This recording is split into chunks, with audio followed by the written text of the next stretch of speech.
Hello and welcome to this, the Plot Thickens edition of the Purple Journal podcast. I am your host extraordinaire, Joe Johnson, owner of purplePTSD.com, writer for VikingsJournal.com. I can say that because I wrote something today. Here with Joe Oberle, who is the senior writer over at VikingsJournal.com and is probably mad at me for my inability to come up with things to talk about. No, Joe, I'm not. I was promising myself I'd have some better opening than just "Hi guys," Yeah. And unfortunately, all I came up with is explaining that I was going to come up with something with it. So there it is. It's very meta of you. Yeah, it works. Self-awareness, man. We need it. And there's Luke too. Luke Braun. What's up? I really like your title for this podcast. The plot does thicken. Things are interesting.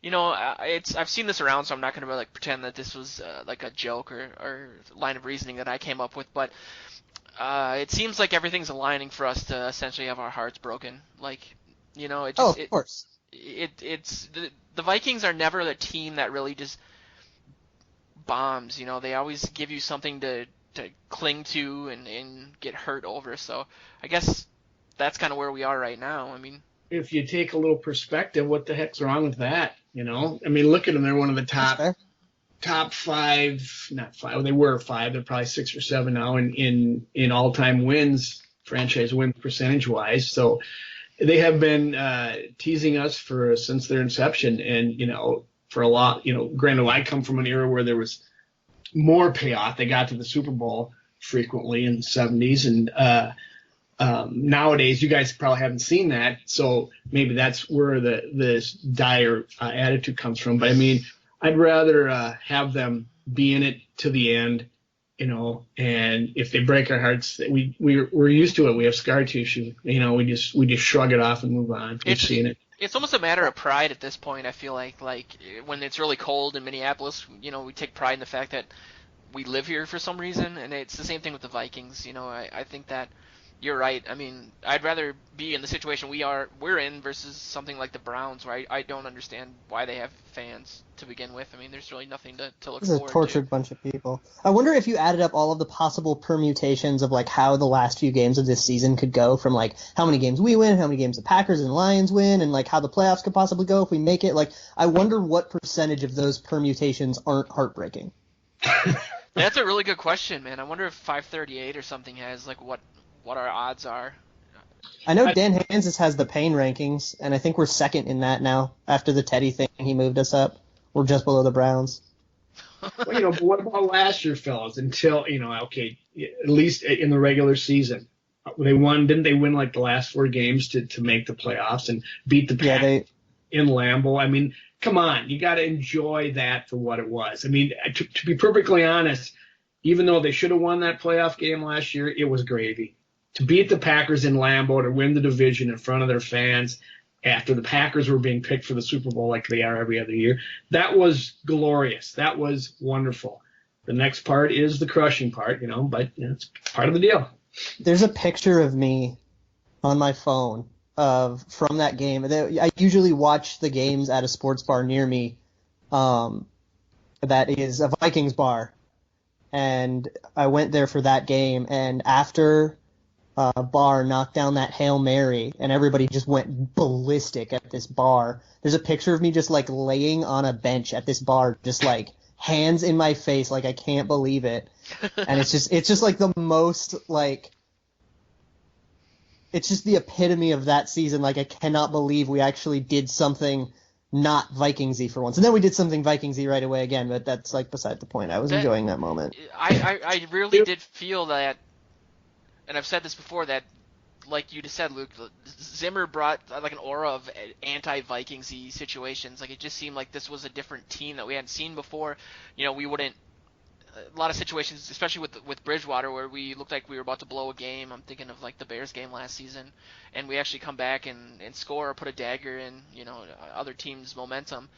The Rams game, just like closing a team out, despite the fact that our quarterback was out, and we were just like, no, we're just going to close you down, and like this isn't going to be a game.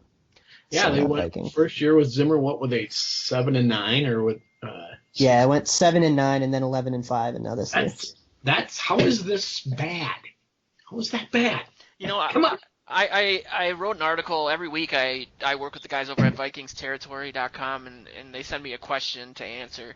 And this week's question, which is I also posted this on Vikings Journal and my site because I'm lazy, was if the Vikings don't make the playoffs this season, is it a disappointment?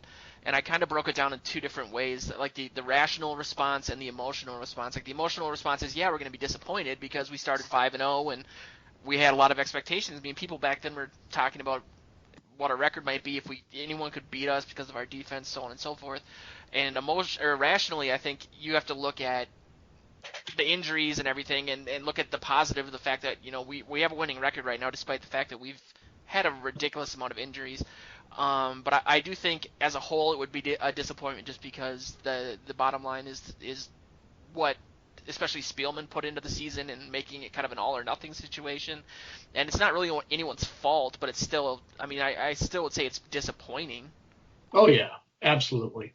You never want them to be done. You always want more football. That's all there is to it. But and it depends on what you mean by disappointing. I mean, are you do you feel cheated by what should have been in the first 5 games of the season, or do you look at the whole season as what happened and said, well, the explanation is perfectly plausible? I mean, I think in those first 5 games, 2 of them could have gone the other way, just like 2 of the losses in the losing streak could have went the other way. More than 2, probably. Exactly. So I think the record is actually not far off where they might be this year or should be or whatever. I could see them being maybe a couple games more, but when you look at what they've gone through, and it's incredible. You'd have to look long and hard to find teams that have gone through this much injury into their really top name positions on their offense and still survive.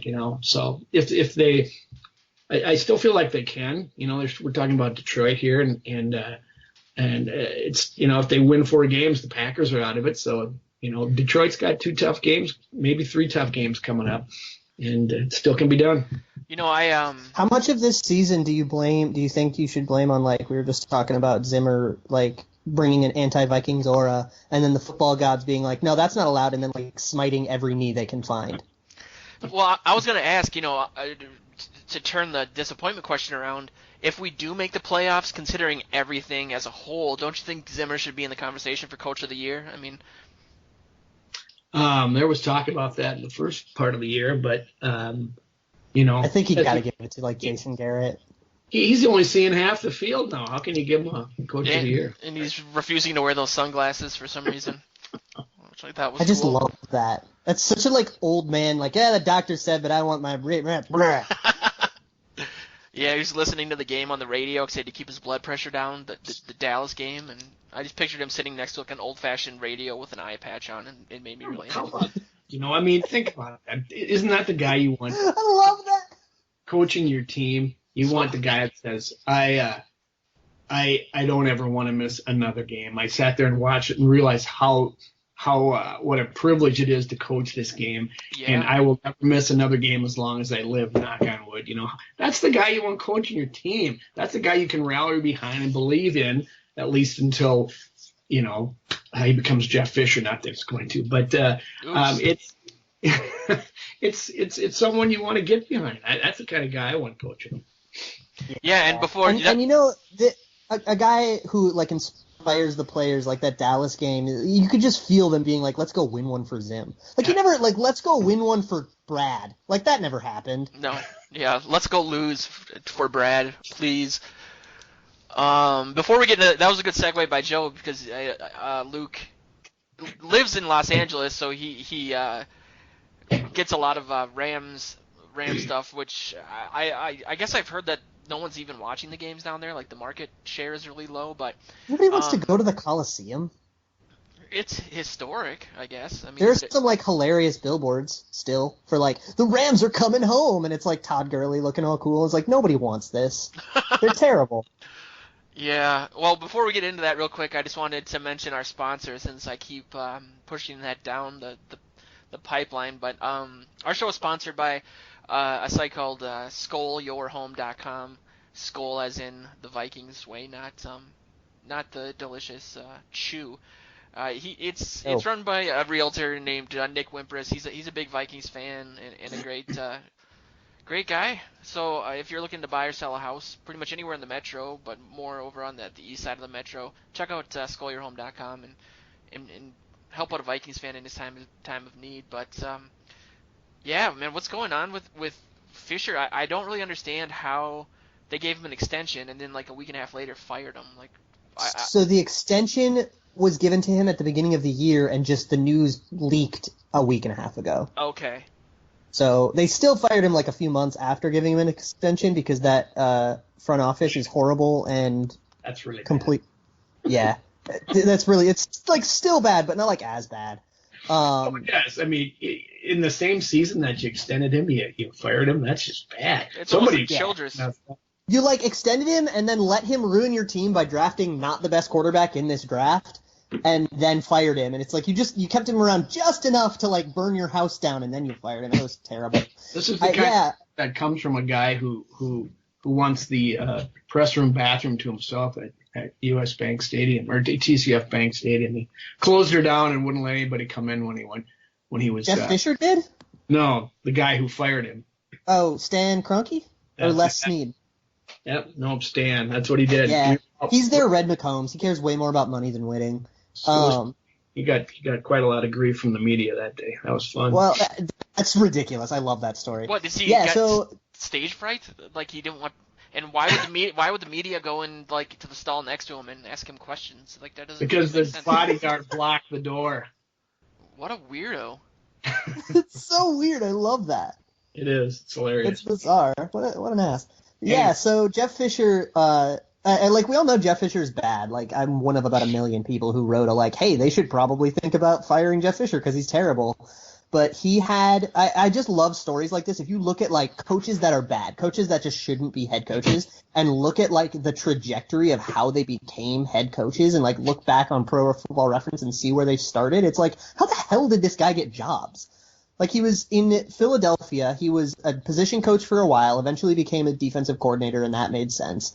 The year he left was after 1990. To go be the defensive coordinator for the Rams, so it was a lateral move. And then that year, the 1991 Eagles were the 1991 Eagles. So the absence of Jeff Fisher was like definitely a boon in 1991, and we still haven't learned. And then he went – so in that year, in 91, the Rams went 3-13 and everyone got fired. He was a D-backs coach for a couple years and then became defensive coordinator again in Houston. Was that for 10 games? They went 1-9 and then made Jeff Fisher their head coach for like 16 years. And you said he was a D-backs coach, and now he's just a D-bags coach. So. He should be thrilled to be a D-backs. He'll probably be a like hot defensive coordinator candidate for like some bad team somewhere. But he shouldn't be. Like, he hasn't earned anything. He's coached 2 mediocre defenses in the late 80s, coached the Oilers/Titans to, like, 6 playoff seasons over, like, 24 years of being a coach, and then, like, made the Rams bad for 4 years. Like, it's like, why is this guy employed? Yeah. There's so many better candidates out there. You think there would be, man. Yeah, I think you wrote this, Luke, about, he had, how do you miss with McNair and George, I mean, he did get to a Super Bowl with that, and I get that, and that was an accomplishment, but, like, that was in 1999, and I feel like to a degree he's still riding it, which is ridiculous. It's complete equity. It's complete equity from that, and I think he stumbled into a lucky situation. I don't know, man, the NFL seems to be like some sort of club where it's the same coaches get opportunities, they get fired, then they just go back to being a coordinator, like Romeo Crennel. Like, why is he still employed anywhere? I don't know. It doesn't seem. Where to make is sense he to even me. employed? I saw him on the sidelines of a game not too long ago, and I was just like, well, I don't understand how these guys. Even if you look at Norv Turner, man. Oh, he's the defensive coordinator for the Texans. That's not bad. Yeah, I mean that's what it comes down to. A lot of coordinators are not head coaches. I mean, Brad Childress. Wade Phillips. Brad Childress wasn't even a coordinator for crying out loud. But there's plenty of them that are just better, coaching the offense or defense. It's just simply the way it is. And hopefully, Zimmer's not that way. I think he has shown that he is a head coach because he was coordinator for forever, but there's some people that don't make that transition. I don't know that Norv Turner was a good head coach. He's a better coordinator. So, yeah. What do you think about the idea of like the Jags or even like the Rams or one of these other teams going out and trying to steal Mike Prefer away after getting a decent head coaching game under his belt and being a special teams coach for forever? I wanted to ask last week about that. Why was Prefer the one that was the interim coach? Why wouldn't they put Shermer in charge? It just seemed odd to put a special teams guy. He had experience with all the players because players from both the offense and defense are on special teams. So he was used to communicating with them all, and it also kept the two coordinators where they were. So there's actually a lot of good reasons to make that choice. So, you said, he's got more experience with all the players, and also being a special teams coach, you're a little bit more in tune with the idea of like how capable your team is to like get an onside kick if you have to like make that decision, or how the punt team is doing, and how if you need to kick a field goal or go for it, and how like you're a little bit more in tune and a little bit more like ready to make those decisions, which is kind of, as a quote-unquote interim head coach that didn't do any of the preparation, that's really your main job, is to like make those choices. And to be honest, I thought he did a pretty decent job of it. Yeah. So did I. Go ahead, Joe. I just wanted to say I chuckled because I felt like it played out like a fever dream for Chris Cluey. I wonder what his thoughts on all that were. I mean, I don't know. I feel like he's bitter, but like he's got to get it. Yeah. I should reach out to him again, because we interviewed him during the off season, and he was really open about a lot of stuff, which was really cool, and kind of stayed in touch a little bit with him here and there. So I'd love to get him on the podcast. I'll ask him. Another reason is I don't think you take you put Pat Shermer in the OC position and then move him up to head coach, right there, because he's got too much on his plate and he's still learning, still probably getting comfortable in the one spot. And then you go to the defensive side and you've got a guy who's never really had a chance. George Edwards hasn't really had a chance to run the defense. Give him that chance. He's probably sat there and watched it, how many times he can step in there. So it seemed to me to be a real logical move for Prefer. And I thought he did great on that challenge on the one play that he got the challenge right near the end of the game. It was a risky one, but it was worthwhile, and it gave him a chance to still win the ball game, but it didn't work out that way. Do you think he was like at home before that game, before he left for the game, like practicing his red flag toss? Yeah. Well, speaking of Shermer, I kind of wanted to talk about the Hey, Jags. we played a game that wasn't any of the ones we've talked about at all. Yeah, well, it looks like you can focus on the loss. That's all you want to do. God, you guys, I tell you. we got to lower expectations. Aim low. Not even Vikings fans want to talk about that game. That game was a terrible game of football. The Jags game? Yeah. Yeah, I was going to say, when it comes to Shermer, what Joe said, Shermer getting more comfortable calling the offense, it looks like at least, the first two drives we opened with some decent chunk yardage down the field. It seems like he is getting more used to the offense or making changes from the 5 to the 5, and then for some reason when we get within the 5, we do the same exact play 4, 5, 6 times in a row when it comes back to bite us. Yeah, I'm actually rewatching the Jags game right now on mute, and the end score doesn't reflect what a crappy game that was. No, I can't talk about that infrared zone offense. I can. I don't get it. It's so difficult. I mean, it's oh God, after you're running, it doesn't work. It doesn't work, and it's the same thing over and over again. It's like, how do they not try something different? They finally did and passed the ball, but this has been going on so long, and I don't understand it. I mean, does it just come down to numbers? This is what you're supposed to do here. I don't get it. Go ahead, Luke. I can't talk. Okay, so the reason it's failing, so play calling has something to do with this, but just looking at the execution, the reason that it's failing every time is like different. So like in one play, in the 4th and 1 at the goal line, where it was right after Matt Asiata didn't fumble and also didn't quite get there, but it kind of looked like he did. But it was the 4th and 1 right after that play. Yeah. And we go to, it was a left side run. Jeremiah Searles just has to do a cut block. It's like the easiest block. You just have to like go fall down a yard in front of the guy and just slow him down enough because the run's going the other way. And he didn't take a step. He just face planted and did nothing on the play, and it got blown up by that guy. It's like, and every play it's a different, and then it's Clemmings missing a guy, and then Nick Easton wasn't very good in the run, very good in the pass, not very good in the run. And like then there's Fusco was a disaster, and then he got a concussion, and then Kieran was like a disaster behind. Like it's a different thing every time, and then they finally do get a hole, and Jerick McKinnon and Matt Asiata misses it, and then someone fumbles, and it's like it's a different thing every time. The running game is a complete disaster execution wise, and I agree with you, Joe. Why do we keep going back to it? Yes, the offensive line is not good. That's what you're saying. Yeah. It's so amazing that it's like a different – if it were like one thing, you could scheme around it, right? If it were like, well, yeah, TJ Clemmings is bad, we'll just run to the right. But it's everything. Yeah. What drives me nuts is, if the Vikings have run it over and over again and they know it's coming, they're lining up for it. Fake it into the line and throw to a tackle eligible for crying out loud. Anything different than this, I don't care. I mean, you get Diggs one-on-one on the outside every time, or whoever you put out there, which is Charles Johnson often, and I don't quite understand that. Nope. But when you put like one guy split out wide and he's one-on-one every time, have Diggs run a slant. He's phenomenal at that off the line. Yes. You have a quarterback who's got, 72% completions, mainly on short passes, and I understand that, like, you're really close to the goal line, and that's a 12th defender, but it makes no sense. Joe, you're right. He's the short pass king. Yeah, he really is. It doesn't make it doesn't make sense. Checkdowns. It's hilarious.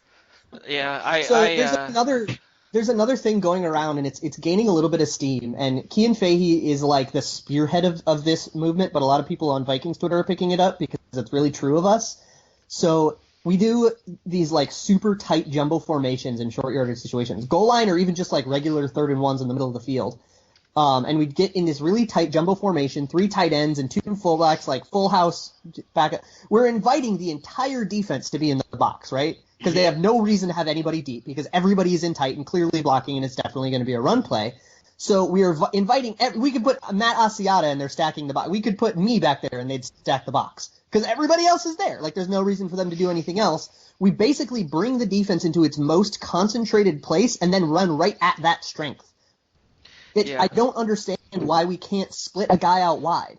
Because like if you have Rhett Ellison if you have Rhett Ellison in tight, he can screw up, miss the block, and then your run is blown up. If you have Adam Thielen split out way wide, he can screw up, and because it's a 1-yard run, the guy's never going to get in anyway. Like he's already succeeded just by being out there. So I don't quite understand why we're making this as hard as it possibly can be and putting the most pressure on the worst players on our team. Would they send 2 guys out there with Thielen if he split out? Would you just leave Thielen uncovered if you were a defensive coordinator? Because if they're going to do that, okay, I'll take it. No, that's not what I'm saying, Luke. I'm saying, I agree with you.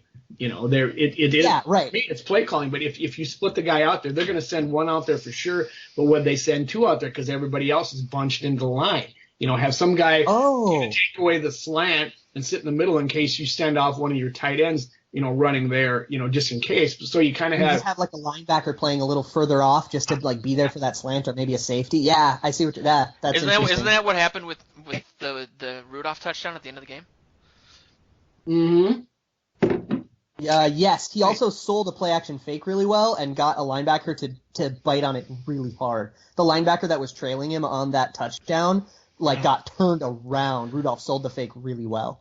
I wanted to bring that up just because looking at the game, you want to feel encouraged by, and people have written articles about this, by the new explosive Vikings passing game or whatever. I know, Joe, you touched on that this week on Vikings Journal. I don't know. I mean, are you guys encouraged? Or to me, and Joe, you're right. I haven't seen the Vikings in a Super Bowl, so my perspective is very skewed. But I can see us going into Green Bay or even getting into the playoffs and having like a 4th and 1 or 4th and goal and doing exactly what we just talked about in the season ending. But I mean, is there anything to be encouraged about from the Jags game? I wanted to ask you guys what you guys thought about Thielen as being our number 1 receiver and or why Diggs hasn't really played as well as he was earlier in the season. Well, you wrote about this, Joe. You want to take that?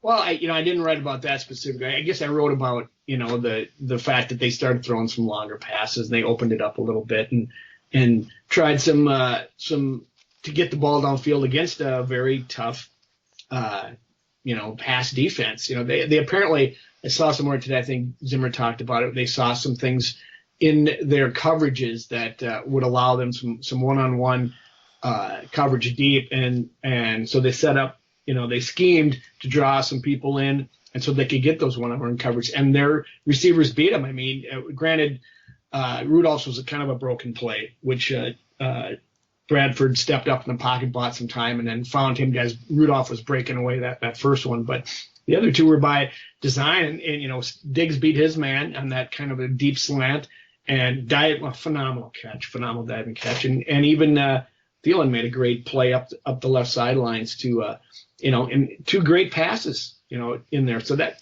he has that capability. There were a couple too that I thought you were going to talk about the Diggs. He had this similar route. I think we were on their 30, and the announcer kind of gave Diggs some crap because he didn't use both hands to try to catch it, and it was pretty much a catchable ball, and it would have brought us down to 5 if not a touchdown. Yeah, that was a weird adjustment to that ball. It was pretty well placed, and he didn't. And then there was a play after that where he underthrew Rudolph, I think. I don't know. It seems like the opportunities are there. It's just that they're not capitalizing on them as much as they were earlier in the season. But they got the protection. Now, granted, they don't have the best defensive front that they were rushing, but they got protection. I actually disagree with that a lot. Malik Jackson's having a hell of a year, and the interior line stood up to him very well. Ooh. The Jaguars have a sneaky good line defense. as a whole. I mean, they had a good game. Don't get me wrong, but that's not their strength on defense, I don't think. But the Jags actually have a sneaky good defense. This is my take kind of coming away from this one, is that we put up 25 points, which is the most offensive points, just offensive points. And all the other games where we've scored more than 25, we've needed help from the defense or special teams. This is the most points the offense has put up, and probably the most production just in general. Red zone woes aside, they moved up and down the field pretty well. And the Jaguars, like, Blake Bortles is terrible and is holding that team hostage, but around Blake Bortles, that defense has a lot of talent on it. Malik Jackson's having a hell of a year. They've got young players like Jalen Ramsey. Isn't their coordinator from Seattle? Isn't that kind of what they're trying to mimic on defense? Well, the head coach was a Seattle coordinator. Gus Bradley. And they've got Marty Morton. Isn't their defense coordinator? I think he's. Is it? I'm not sure who the actual coordinator is. Maybe not. I thought he was dead. Hang on, I'm Googling it. But it with Dante Fowler and Miles Jack even having some, like, the Jaguars have a sneaky good defense that nobody's ever going to give them credit for because of how bad Blake Bortles is and how it's causing them to lose all the games. But the fact that we were able to produce against this defense does get me a little bit of hope. I mean, we need to figure out our short yardage crap. Like, that obviously we're not going to win anything important if we can't convert these 3rd and 1s at even like a below average rate instead of a catastrophic one. But the fact that we were able to get some production out of those big, long plays, we were able to protect reasonably well against Malik. Malik Jackson had one big splash play, but other than that was very quiet, and that is an accomplishment for Nick Easton and Alex Boone specifically. Marty Morningwig is the coordinator for the Ravens, offensive coordinator. I'm sorry, I saw him on TV the other night. That's where I got screwed. Marty Schottenheimer. But when it comes to the short yardage thing, that's a good segue into the big talker for the week that we've obviously talked about pretty much every week for the last 4 weeks. But do you think with Peterson coming back, that'll help, or do you think that'll make Shermer revert back to just doing more of that just with Peterson and then adding the fumble? Todd Walsh. Todd Walsh is the defensive coach for the Jacksonville Jaguars. They must have a Zimmer George Edwards thing going on.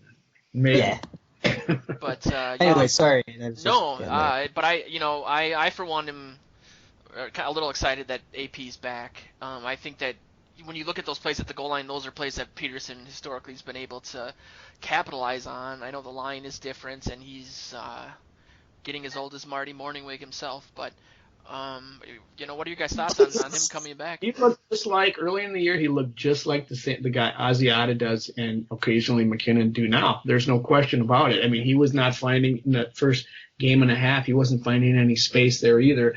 I think just for me, and then I'll just tee up Luke on this, but I think it presents a different front to the defensive coordinator who's got to adjust, and they tend to freak out when he's in the backfield. Perhaps that opens something up for Bradford, if they can, in these last 2 or 3, if he plays 3 games, get some chemistry together, open up the passing game even more, and just open up the offense, give them something else that they have to think about and have to be concerned about. And I'm not looking for him to just set the league on fire, but they've gotten better, and maybe if with some line continuity, maybe they've even gotten better. I don't know. It's hard to say.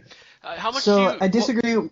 I disagree with a couple things that have been said in the last minute. So first, I don't think that Adrian Peterson would have converted a lot of the plays that we struggled with against Jacksonville. Just looking at that game specifically because it's the most recent one, like that 4th and 1 I talked about where Jeremiah Searles just tripped over his own ass. I don't know.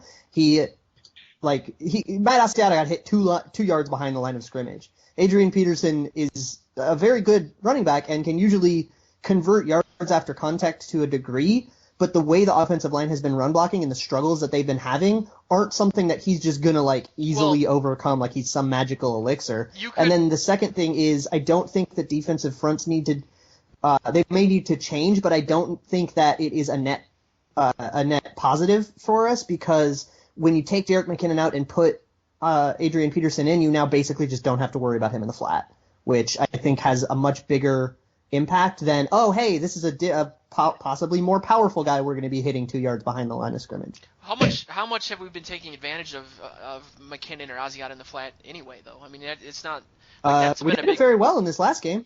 We got how many yards receiving did he have? It was one of the only things I liked about Pat Shurmur is that he's been throwing to Jerick McKinnon. But there wasn't much of flat, though. I thought, they got stuffed a couple times out there. I know that.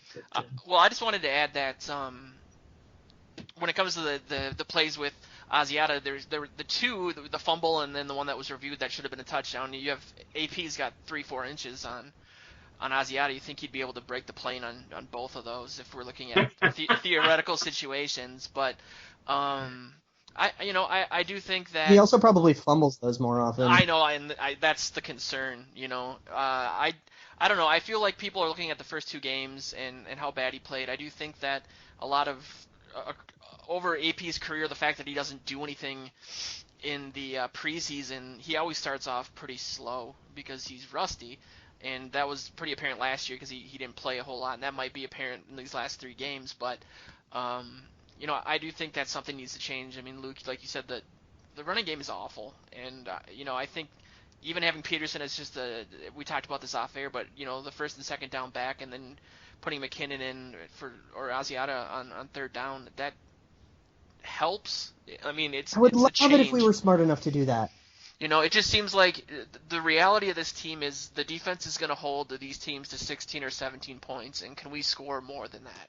Is the way I'm looking at the rest of the season, and I think adding Peterson even as a decoy of sorts will open things up a little bit, or just provide a net positive change. If I can read between the tea leaves here, I'd just read what Zimmer's you essentially get from him, and when he's talking about Peterson, he's not going to put anybody on there unless they can help him. So I think, to answer your question, Luke, I think they will be smart enough to do that correctly. I think that it wouldn't be a bad idea of Zimmer to walk in with his wimpy eye and glare and stare at Peterson and say, "Listen, buddy, $18 million next year's not happening. You better start auditioning for the rest of the league." And so a motivated Peterson. I would love that. A motivated Peterson will come out and go gangbusters, especially when he goes to Green Bay. So it would. I don't know. It's hard to say. I fear the first 2 games, but I'm the hopeful Vikings observer in me is hoping for something better, just because. Like you say, they may not have to adjust in a major way, but they've got to think about him on the field, because if he gets past the first line somehow, he can make things happen. He's gonna break those tackles that Jerick McKinnon doesn't. Jerick will juke one here or there, but Peterson in the open field can still wreak some havoc, I think. Okay, so I think I want to caution myself to not sound too negative, because I do think the Vikings with Peterson are obviously going to have a better offense than the Vikings without Peterson. He'll help. Yeah. But I want to caution people from getting too optimistic. Oh, Adrian Peterson is here. All of our problems are over. He's not going to be that good. Yeah, sure, if you can get him into the open field, maybe he can make a move. Maybe he's got his speed. But he's old. He's coming off an injury, which, his rehab, it means he's not in he hasn't been taking the hits and everything. There's a lot working against him.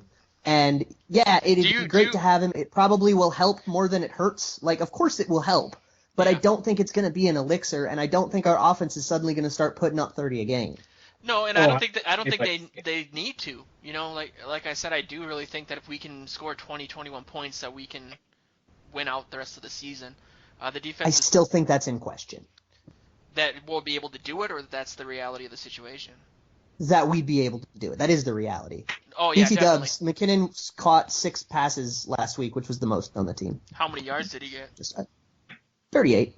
He's had a couple games where he was like the second or third most receiving yards on the team. Yeah, he contributes. Swing pass to the left or right hasn't worked. I mean, one of those pass plays was the fumble that and probably the biggest one was the fumble that Bradford had bounced back up into his hands, and he that was amazing.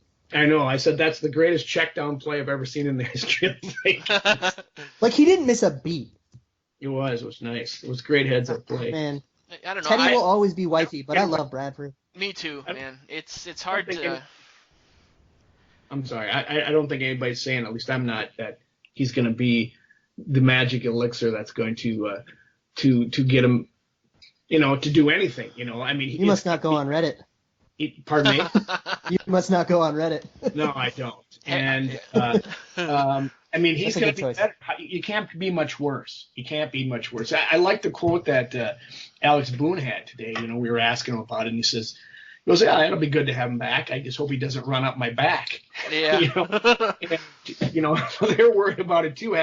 Better to have McKinnon run up your tailpipe than Adrian Peterson. But I think it just changes things. There's no film on him from this year. You're really not probably sure how the Vikings are going to want to use him. The offense has changed some since those first 2 games, and it's something a little bit different.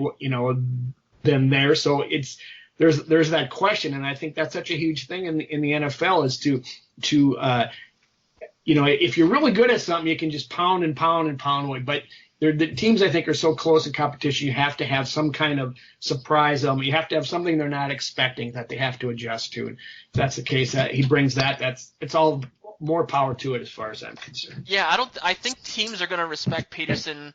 I don't know if this is just because we're in Minnesota and he's on our team, but there's this aura of him being a Wolverine type player or some next level ageless wonder, and I think the defenses are going to respect him until they have evidence that they don't need to, and I don't think there's enough time for them to make that change structurally with 3 games left. I think they're going to really go back to stacking the box and focusing on him, and if Shermer, how much confidence do you have in him? But if Shermer can use that to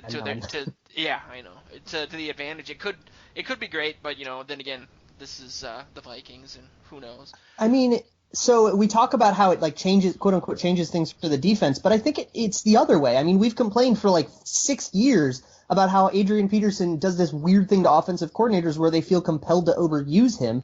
I don't think Pat Shurmur is above that. And after all the talking we just did earlier in this podcast about Pat Shurmur misusing personnel, not using Diggs in the slant in the red zone, why are we giving it to Asiata? Why did we do a screen to Rudolph in the red zone, who's maybe our worst yards after the catch receiver on the entire team?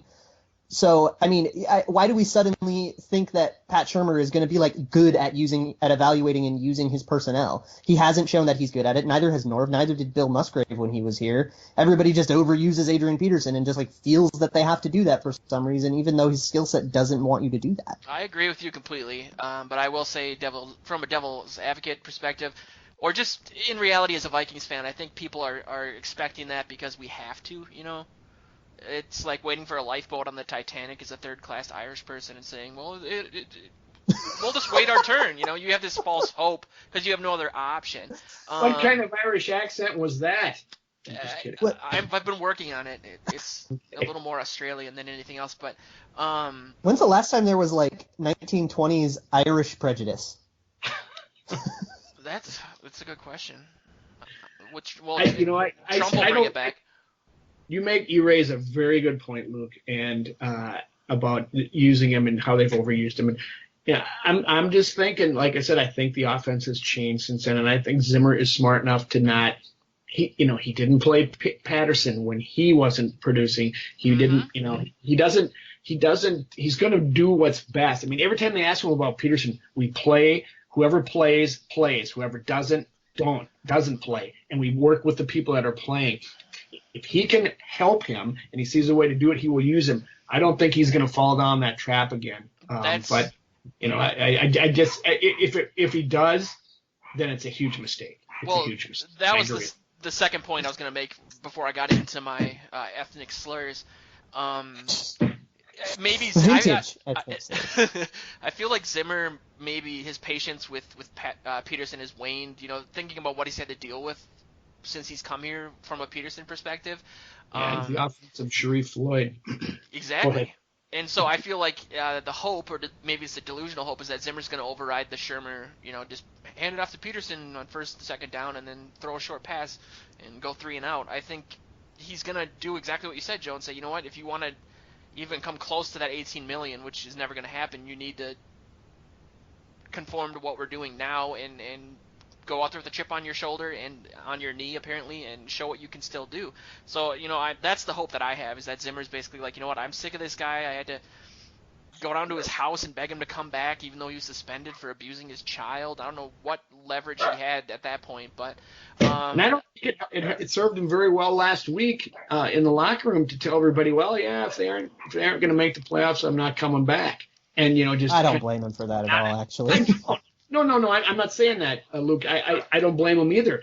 But take it from Zimmer's perspective, who's out there with one eyeball against, he's saying, I'm out here showing my team that I'm doing this, because I want them to be tough. Well, you know what? You're paying him.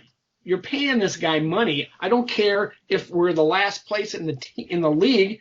We're paying you. Get out there. If I say you're out there on Sunday, you're out there. I don't think that. I think that kind of rubbed him a little bit the wrong way as well. Well, yeah. Where is this notion coming from that Mike Zimmer is going to have anything to do with this discussion? I mean, even in the times with Norv Turner, that it felt like we the most needed him to step in and say, like, change your thing. It seems like every indication we've ever gotten from Zimmer publicly is that he has been like hands off with the offense, and to a fault. And I don't know, maybe Joke, because you're more in tune and you're at Winter Park all the time, maybe like you can refute that. But from what it seems to me, I see that Zimmer just kind of lets the offense do his thing and he coaches his defense. And maybe he shouldn't do that, but I don't know if I trust him to.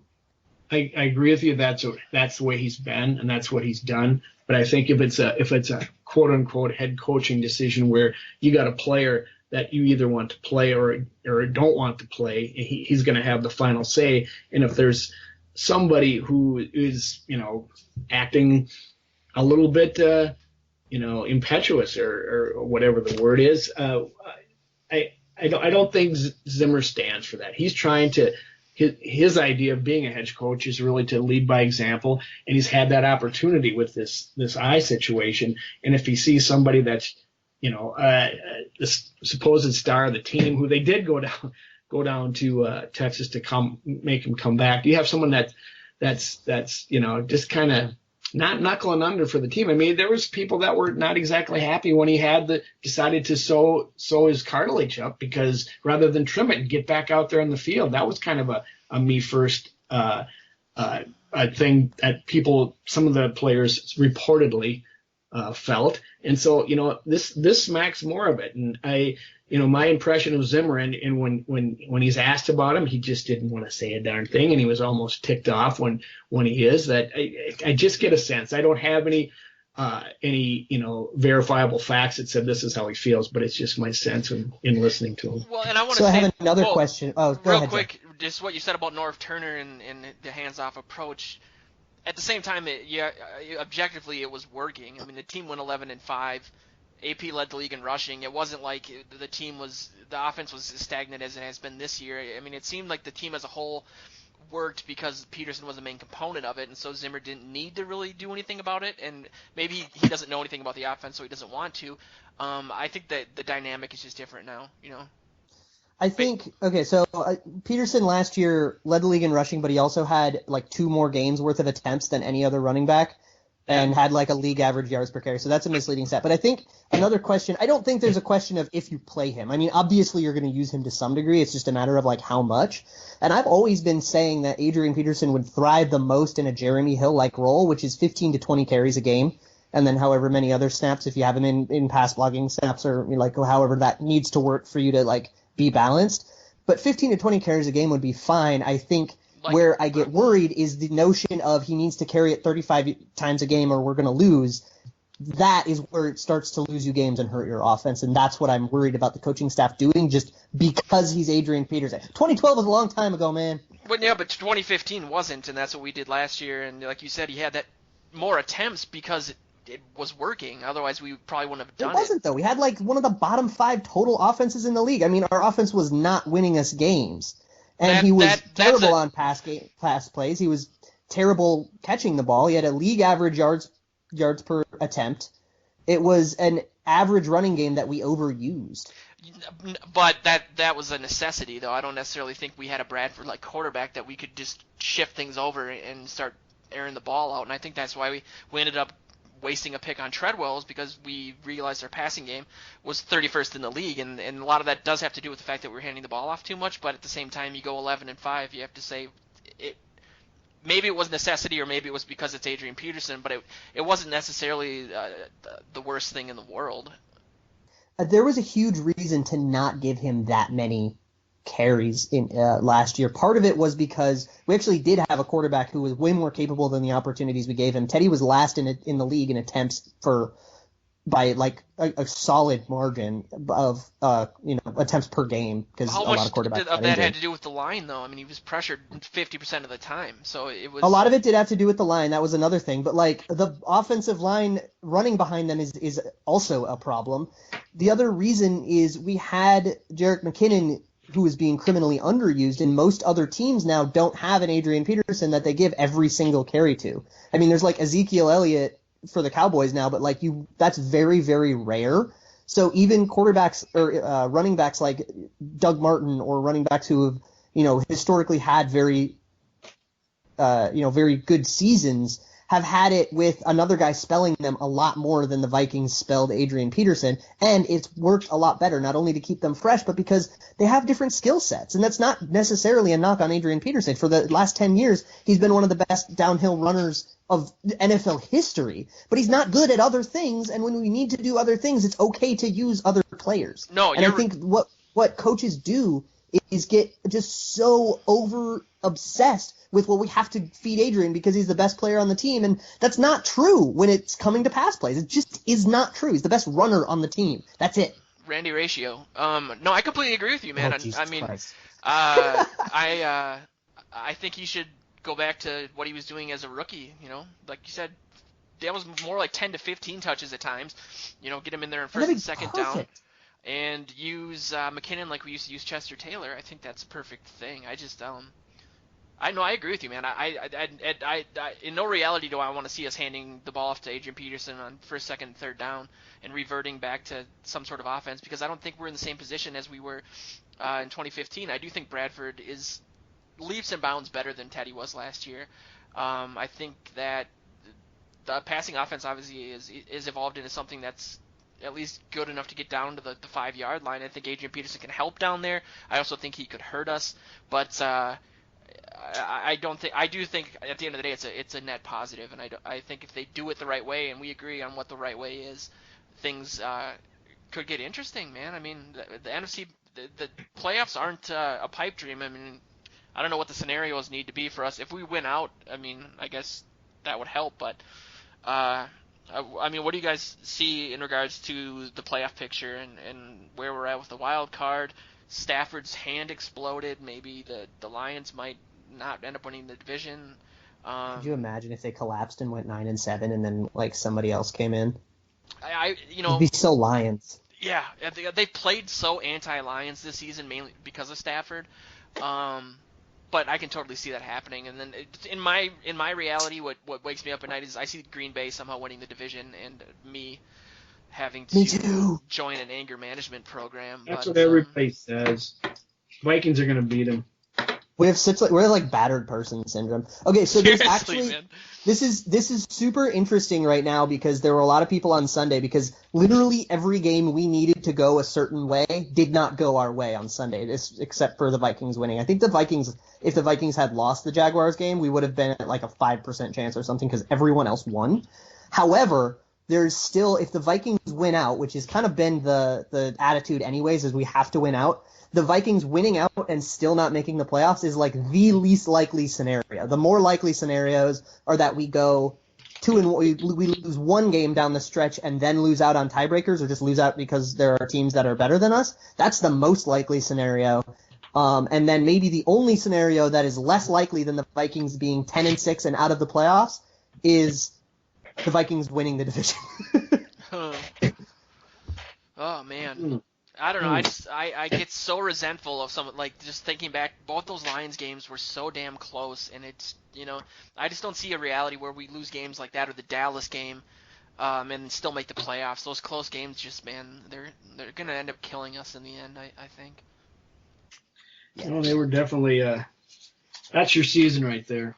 If they don't win it, that's where they lost it. Those are two winnable games that they should have won in the division, and basically handed a team that's better or got better, but didn't have as tough a schedule as the Vikings did, because they were a third place team last year or whatever, and the opportunity was there for them. They've taken it. They've but they're not a good team. They come back. Their luck at winning late in games is not going to continue. They could have very easily been beat by the Bears this weekend if the Bears definitely. were a little bit. So that was amazing. Matt Barkley was like actually a quarterback. It's doable for them. I think they went out. I have to see a win or a loss for Detroit this week, or else I think all bets are off. But because well, they clinch the division or they clinch. We cannot win the division if the Lions win another game. Right. Yeah. Well, I guess that's what I was thinking. When you said that you think they'll win out, were you referring to the Vikings? Yes. Okay. I'm not afraid of the Packers like everybody is. Aaron Rodgers is playing much better than he had been. I mean, he's my fantasy quarterback, so I know he's hurt. He's got that shin again, and you don't know how that's going to be. They've got, who do they got this weekend?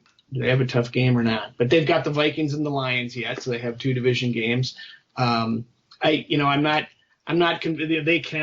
They can, but I still see the Vikings beating them. I think they have the Bears. They have the Bears. Then it's all division. Bears, Vikings, Lions. Yeah, they have the Bears, then the Vikings, and the Lions, and I think they're at home for this one and the next one. The Bears are not as bad as their record shows, but their defense is halfway decent, and they always get up for the Packers. Is that in Lambeau? I think it is. It is, and I guess if the Packers win, they tie the historical record between the teams for the first time since like the 20s or since Prohibition. Oh wow! Which is crazy. Since it was called the Great War. Yeah. So I mean, with that, we can kind of go into the Colts game, which is obviously a must-win. There's some pretty interesting matchups there with T.Y. Hilton, Dante Moncrief against Xavier Rhodes, Newman. I don't know if Waynes is going to play. I think he has a concussion. But what do you guys think about the Colts game? I mean, I think Luck is pretty banged up and might not play. He did not practice today, Wednesday. What's wrong with him? Shoulder soreness? Pagano says like he's going to go, though. He seems very like, nah, we're just resting him. So I think Luck's going to go, but he's banged up. And you got Frank Gore, who's had for his age, has had a decent season. One of the reporters, we all talked to Boone, and then one of the reporters were smart enough to ask about Frank Gore when they were former teammates back in San Francisco, and he kind of went off and opened a vein about how ticked off he was that the way they treated Frank Gore and just moved on from him back there in San Francisco. So I think he still gets his yards every week. He's not somebody that you have to worry about too much, but I think Luck will play. I think they'll be good. Their defense is a little banged up. There's some people that are out. So the Vikings should. I don't know if we're making predictions yet. Can I go ahead with that? Go for it. Because I have one, and there's this stat out there. You guys have probably seen it by now, but in I think since the Super Bowl era, there's been 4 games with the score 25-16, and 2 of them have been with the Vikings this season. Last week. I love that. And the first game against the Titans. So that is phenomenal. I love stats like that. Yes, the Vikings are going all in, and they're going to get 3-1 season, so they're going to beat them 25-16 this week. So. Get 3-1 season. I love it. So the Colts have, if you took every team in the NFL and removed the quarterback, so just made the quarterback not a factor and just looked at everybody's surrounding talent, you could make an argument that the Colts would be the worst team by a lot, like worse than the Browns and the 49ers. Andrew Luck is single-handedly keeping that team relevant. The offensive line has had him under pressure way more often than he should be comfortable with. He's been beat up. T.Y. Hilton is a good wide receiver. Dante Moncrief has been hurt and underwhelming. Philip Dorsett is a disaster. And I actually don't agree that Frank Gore has had that much of a good season. He has 3.8 yards per attempt. He's had 60 yards per game. His total production has not been very good. Well, Moncrief, he's 43 years old. Come on. Okay, for an old guy, sure. He's relevant, and that's fine. But I don't think he's a guy we have to game plan around. And their defense is bottom 5 in the league. Vontae Davis is the only player doing anything of any sort of note. Everybody else, they just lost to the Texans and looked legitimately worse than the Texans, and that is taking into account how bad Brock Osweiler is. Yeah. Well, I think Moncrief had when he came back, he scored a touchdown in his first 4 or 5 games. And I only know that because I dropped Sammy Watkins for him in our fantasy league. But I think they have a pretty decent receiving core.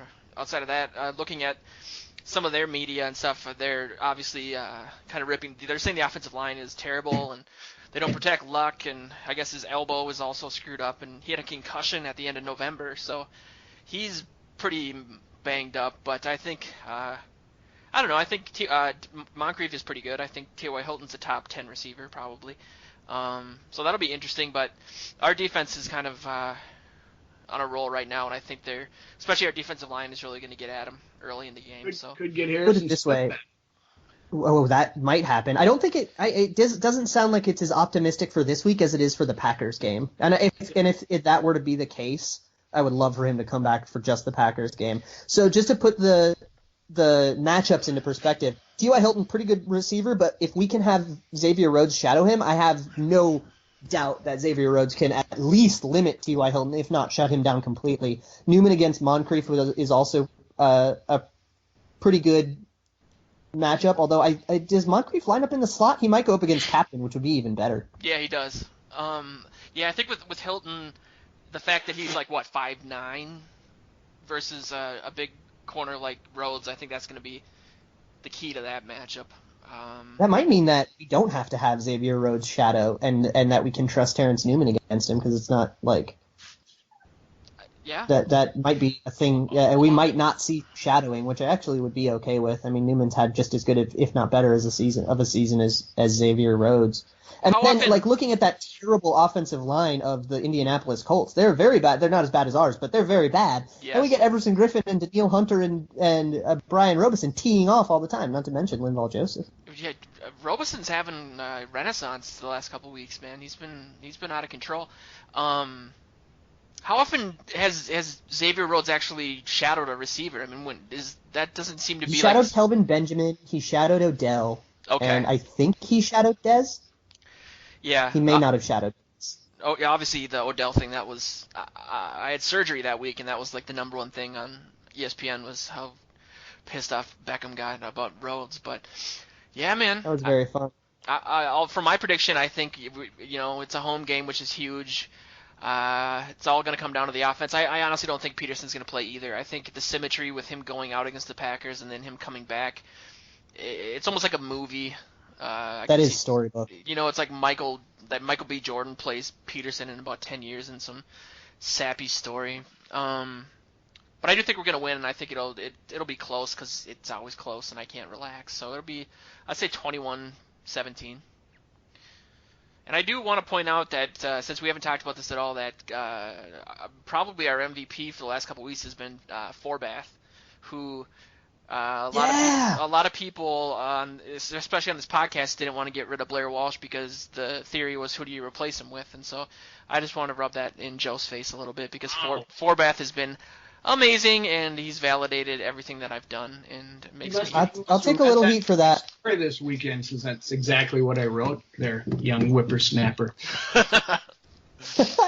I'll take a little bit of heat for that, too. I remember standing up for Blair Walsh just because I didn't think anybody better was on the market. But then I did a little bit of research, and when I wrote a couple weeks ago an article about evaluating kickers and trying to rank kickers with a better metric than just like field goal percentage, Kai Forbath came out to be about a middle-of-the-road kicker, and Blair Walsh was the worst in the league by a lot. So I feel like that has come to fruition. Yeah, man, he's been right, good. Joe. You're right. He needed to go, and they did find a replacement. Now, and didn't some other team just this week sign Bullock? Bengals. Yeah, I mean, I guess that's what happens in this league. Wait, what happened? I can't believe the Bengals released Mike Nugent, who is having just as bad of a season as Blair Walsh, and picked up Randy Bullock, Fat Randy. Oh, I thought Blair Walsh got picked up. I was going to say no. Oh my God, Vikings Twitter would explode. Yeah. No, but he's going to he and Nugent will be the Forbath and Bullocks of next year. They'll be sitting there waiting for someone that's having a rotten season and says, okay, we need to change it up and bring somebody else in here. I guess that's what you do with kickers apparently these days. So I have no doubt that Blair Walsh is going to have like a renaissance somewhere, and at some point in his career kick a game winner against the Vikings. I think the key with him is he just needs someone to prescribe him Xanax, and he'll be fine. There's no physical reason why he can't do what he did as a rookie. It's just his head is so consumed with failure that he shanks everything. There's no other explanation for it. But hey, Joe, you're not a doctor, but you play one on a podcast, correct? Yeah, and I have experience with missing field goals. Actually, I went to the punt, pass, and kick thing at the Metrodome when I was younger, and the guy was holding the ball at like the 10-yard line for us to kick field goals, and I ran up full speed and kicked him right in the wrist. He literally started. I thought you were gonna Charlie Brown, and it turned out to be a much better ending. No, he started swearing and everything. I just walked away. It was really awkward. I think I actually really hurt that guy, but so I know I can relate, I guess. Not because of the Xanax. So good to hear. Luke, did you? Oh wait, I didn't give a score. Yeah. I didn't give a score. 23-17. I say the Vikings get hot. Okay, I'm going to go back to the last few weeks and see who's been closest so we can talk about that next week and put together who's, I want to do something like they do on the television set where they have like a season record with, and we can have witty banter. Did you just call it the television set? Wait, we got to, what did you just call it? I just said I don't take Xanax. But that's what it's called. And I'm the Bradshaw of our. That was what it was called, I think, in maybe like the 1960s. Yeah, well, that's what Zimmer. I'm sorry, I've overplayed this joke. Yeah, it's called the Netflix machine. A lot of my jokes fall apart if you dig into them a little bit. But yeah, the show always ends as it begins with awkward.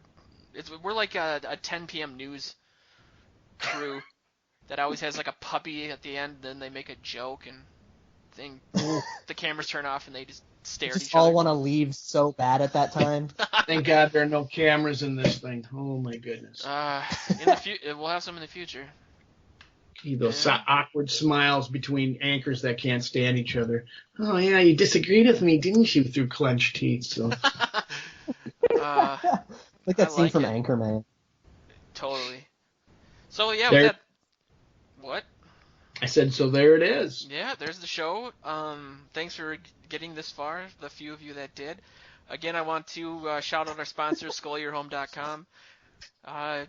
Honestly, if you're looking for a house to buy or sell, he will work harder than anyone else will because that's just the way he does business, and he's a Vikings fan, so why not work with somebody who knows your pain? SchoolYourHome.com. Also, just want to shout out VikingsJournal.com and purplePTSD.com. This has been the Purple Journal podcast for I have no idea what the date is, and thanks for listening. The 14th. 14th. 12/14. Happy Hanukkah.